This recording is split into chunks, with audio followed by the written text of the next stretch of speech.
Hi all, അസ്സലാമലൈക്കും. Welcome back to Silna's kitchen. ഇന്നത്തെ recipe നല്ല ക്രിസ്പി ആയിട്ടുള്ള ഒരു അടിപൊളി ഈവനിങ് സ്നാക്സിൻ്റെ റെസിപ്പിയാണ്. ഭയങ്കര സിമ്പിളാണ് തയ്യാറാക്കി എടുക്കാനായിട്ട്. നല്ല ടേസ്റ്റി ആയിട്ടുള്ള ഒരു അടിപൊളി പലഹാരമാണ്. അപ്പോൾ ഇതെങ്ങനെയാണ് തയ്യാറാക്കിയെന്ന് അറിയാനായിട്ട് വീഡിയോ സ്കിപ്പ് ചെയ്യാതെ മുഴുവനായിട്ടും കണ്ടേക്കണേ. റെസിപ്പിയിലോട്ട് കടക്കുന്നതിന് മുമ്പായി സിൽനാസ് കിച്ചൺ ചാനൽ ആദ്യമായിട്ട് കാണുന്നവരാണെങ്കിൽ പ്ലീസ് ഒന്ന് സബ്സ്ക്രൈബ് ചെയ്തേക്കണേ. ഒപ്പം തന്നെ ഈ വീഡിയോസ് നിങ്ങൾക്ക് ഇഷ്ടപ്പെടുകയാണെങ്കിൽ ഒരു ലൈക്ക് ചെയ്ത് ഷെയർ ചെയ്ത് സപ്പോർട്ട് ചെയ്യാനും മറക്കരുത്. ഇനി നമുക്ക് ഇതെങ്ങനെയാണ് തയ്യാറാക്കുന്നതെന്ന് നോക്കാം. ഇതിനായി ആദ്യം തന്നെ ഞാനൊരു പാത്രത്തിലേക്ക് 250 ml കപ്പിൻ്റെ അളവിൽ 1.5 കപ്പ് മൈദാമാവാണ് ഇട്ട് കൊടുക്കുന്നത്. മൈദക്ക് പകരം ഗോതമ്പ് പൊടിയിൽ ചെയ്തെടുക്കണമെന്നുണ്ടെങ്കിൽ അങ്ങനെയും ചെയ്തെടുക്കാം, കുഴപ്പമൊന്നുമില്ല. ഇതുപോലുള്ള സ്നാക്സ് മൈദയിൽ ചെയ്തെടുക്കുമ്പോഴാണ് കൂടുതൽ നന്നായിരിക്കുന്നത്. ഇനി ഇതിലേക്ക് ഒരു നുള്ള് ചെറിയ ജീരകം ഇട്ട് കൊടുക്കുന്നുണ്ട്. അതിൻ്റെ മണം ഇഷ്ടമുള്ളവർക്ക് മാത്രം ഇട്ട് കൊടുക്കാം, അല്ലാത്തവർക്ക് സ്കിപ്പ് ചെയ്യാം. ഇതുപോലെ ഒന്ന് കുടഞ്ഞിട്ട് കൊടുത്തതിന് ശേഷം ഇനി ഇതിലേക്ക് ആവശ്യത്തിനുള്ള ഉപ്പിട്ട് കൊടുക്കാം. ഈ ഒരു ജീരകത്തിന് പകരം ഇനി കറുത്ത എള്ളോ വെള്ള എള്ളോ ഇട്ട് കൊടുക്കണമെന്നുണ്ടെങ്കിൽ അങ്ങനെ ഇട്ട് കൊടുക്കാം. ഇനി ഇതൊന്നും ഇല്ലാന്നുണ്ടെങ്കിലും കുഴപ്പമൊന്നുമില്ല. ഇനി ഇതിലേക്ക് 3 ടേബിൾ സ്പൂൺ അളവിൽ സൺഫ്ലവർ ഓയിലാണ് ഒഴിച്ചു കൊടുക്കുന്നത്. മണമില്ലാത്ത ഏത് ഓയിലായിരുന്നാലും കുഴപ്പമൊന്നുമില്ല. ഈ ഓയിലിൽ ചെയ്തെടുക്കുന്ന പോലെ തന്നെ നിങ്ങൾക്ക് ബട്ടറിലോ അല്ലെങ്കിൽ നെയ്യിലോ ചെയ്തെടുക്കണമെന്നുള്ളവർക്ക് അങ്ങനെയും ചെയ്തെടുക്കാം, അതും കുഴപ്പമൊന്നുമില്ല. ഈ ഒരു പൊടി ഓയിലുമായിട്ട് നന്നായിട്ടൊന്ന് മിക്സ് ചെയ്തെടുക്കുക. അപ്പോൾ കുറച്ച് കട്ടയായിട്ടാവും. അതൊക്കെ ഉടച്ചതിന് ശേഷം മാത്രം ഇതിലേക്ക് വെള്ളം ഒഴിച്ചു കൊടുക്കണം. ആദ്യം തന്നെ വെള്ളം ഒന്നിച്ചൊഴിച്ചു കൊടുക്കാതെ കുറച്ചായിട്ട് ഒഴിച്ചിട്ട് കുഴച്ചെടുക്കണം. ഈ മാവ് നല്ല ലൂസായിട്ടല്ല ഇരിക്കേണ്ടത്, കുറച്ച് കട്ടിയായിട്ട് ചപ്പാത്തിയുടെയൊക്കെ മാവിൻ്റെ അതേ പരുവത്തിലാണ് ഇരിക്കേണ്ടത്. നമുക്ക് പരത്തിയെടുക്കാനൊക്കെ പറ്റണം. അപ്പോൾ നല്ല ലൂസായി പോയി കഴിഞ്ഞാൽ പറ്റത്തില്ല.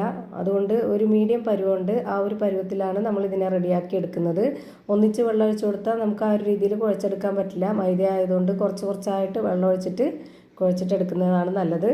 ഞാനിപ്പോൾ കുറച്ചായിട്ട് വെള്ളം ഒഴിച്ചു കൊടുത്തിട്ട് കുഴച്ചിട്ടെടുക്കുന്നുണ്ട്. മാവ് കണ്ടില്ലേ, കുറച്ച് ടൈറ്റായിട്ടാണ് ഇരിക്കുന്നത്. ഇതാണ് ഇതിൻ്റെ പരുവം. ഒരു 5 മിനിറ്റ് സമയമോളം നമ്മളിത് നന്നായിട്ട് കുഴച്ചിട്ടെടുക്കണം, എന്നാലേ മാവ് നല്ല പരുവത്തിന് കിട്ടുള്ളൂ. ഇപ്പോൾ മാവ് നന്നായിട്ട് കുഴച്ചെടുത്തതിന് ശേഷം ഒരു ബോൾസ് ആക്കി എടുത്തിട്ടുണ്ട്. ഈ മാവിൻ്റെ പരുവം നിങ്ങൾക്ക് കാണുമ്പോൾ തന്നെ മനസ്സിലാവുന്നുണ്ടാവും. ഇനി ഇതിൽ നിന്ന് കുറച്ച് മാവ് എടുത്തിട്ട് ചെറിയ ബോൾസ് ആക്കി എടുക്കാം. ഒരുപാട് ചെറുതല്ല, എന്നാൽ അത്യാവശ്യം വലിപ്പമുള്ള ബോൾസ് ആക്കിയിട്ടാണ് നമ്മളിത് എടുക്കുന്നത്. ഇപ്പോൾ കണ്ടില്ലേ, ഇതുപോലെ ഈ ഒരു വലിപ്പത്തിലാണ് എടുക്കുന്നത്. ഇതിപ്പോൾ ഞാനിതാ ഈ ഒരു വലിപ്പത്തിൽ 4 ബോൾസ് ആക്കി മാറ്റിയിട്ടുണ്ട്. ഇനി ഇത് 4ഉം നന്നായിട്ട് പരത്തിയെടുക്കാനുള്ളതാണ്. അതിനായിട്ട് ഞാനിവിടെ ബോർഡിലാണ് കുറച്ച് പൊടി ഇട്ട് കൊടുത്തതിന് ശേഷം ഓരോന്നായിട്ട് എടുത്ത് പരത്തുന്നത്. ഈ ഒരു പരത്തിയെടുക്കുന്ന മാവിന് പ്രത്യേകിച്ച് ആകൃതിയോ ഷേപ്പോ ഒന്നും തന്നെ വേണമെന്നില്ല, നന്നായിട്ട് അങ്ങ് പരത്തിയെടുത്താൽ മതി. ഇപ്പോൾ നല്ല നൈസായിട്ട് പരത്തിയെടുത്തിട്ടുണ്ട്. ഒരുപാട് അങ്ങ് കട്ടിയാവരുത്, നല്ല നൈസായിട്ട് വേണം മാവിരിക്കാനായിട്ട്. എങ്കിലേ നമ്മൾ ഉദ്ദേശിക്കുന്ന ആ ഒരു രീതിയിൽ പലഹാരം റെഡിയായി കിട്ടുള്ളൂ. ഇപ്പോൾ ഞാനിവിടെ ഇതുപോലെ നന്നായിട്ട് പരത്തിയെടുത്തിട്ടുണ്ട്. ഇതിൻ്റെ കനം കാണുമ്പോൾ തന്നെ നിങ്ങൾക്ക് മനസ്സിലാവുന്നുണ്ടാവും. ഇനി ഇതിൻ്റെ മുകളിലേക്ക് കുറച്ച് പൊടി ഇട്ട് കൊടുക്കാം.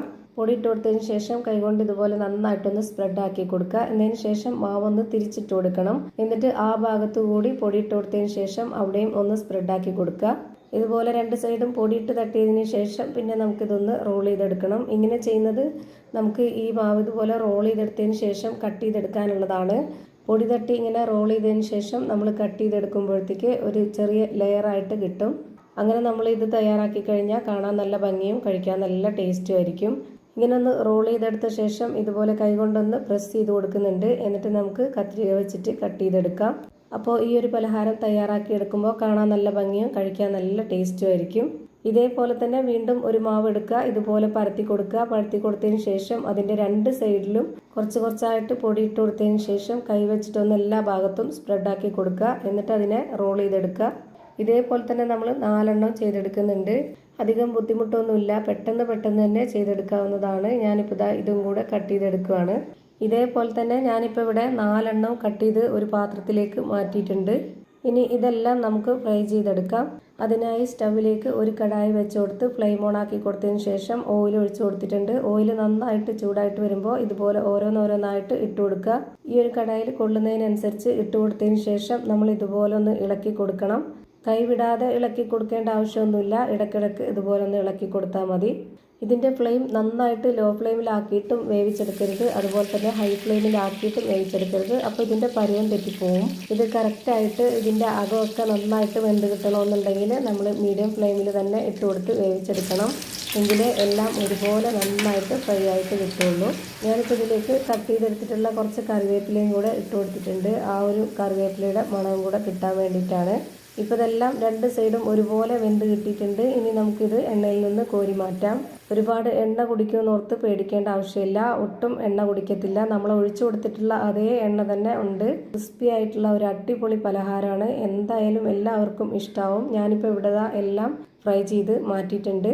ഇനി ഇതിലേക്ക് ഒരു കാര്യം കൂടി ചെയ്യാനുണ്ട്. അതിനായിട്ട് ഇവിടെ ഒരു ചെറിയ ബൗൾ എടുത്തിട്ടുണ്ട്. അതിലേക്ക് 1 സ്പൂൺ അളവിൽ മുളക് പൊടി ഇട്ട് കൊടുത്തിട്ടുണ്ട്. എരിവിനനുസരിച്ച് മുളക് പൊടി ഇട്ട് കൊടുക്കുക, ഓരോരുത്തരുടെയും ആവശ്യത്തിന്. ഞാനിവിടെ 1/2 സ്പൂൺ അളവിൽ കായപ്പൊടിയും കൂടെ ഇട്ട് കൊടുത്തതിന് ശേഷം ഒരു നുള്ള് ഉപ്പും ഇട്ട് കൊടുത്തിട്ടുണ്ട്. നേരത്തെ ആ ഒരു സ്നാക്സിന് വേണ്ടി മാവ് കുഴയ്ക്കുമ്പോൾ അതിൽ ആവശ്യത്തിന് ഉപ്പിട്ട് കൊടുത്തിട്ടുണ്ട്. ഇത് ഈ ഒരു മുളക് പൊടിയുമായിട്ട് മിക്സ് ചെയ്തെടുക്കാൻ വേണ്ടിയിട്ട് കുറച്ച് ഉപ്പിട്ട് കൊടുത്തതാണ്. ഒരു നുള്ള് ഉപ്പ് ഇട്ട് കൊടുത്തിട്ടുള്ളൂ.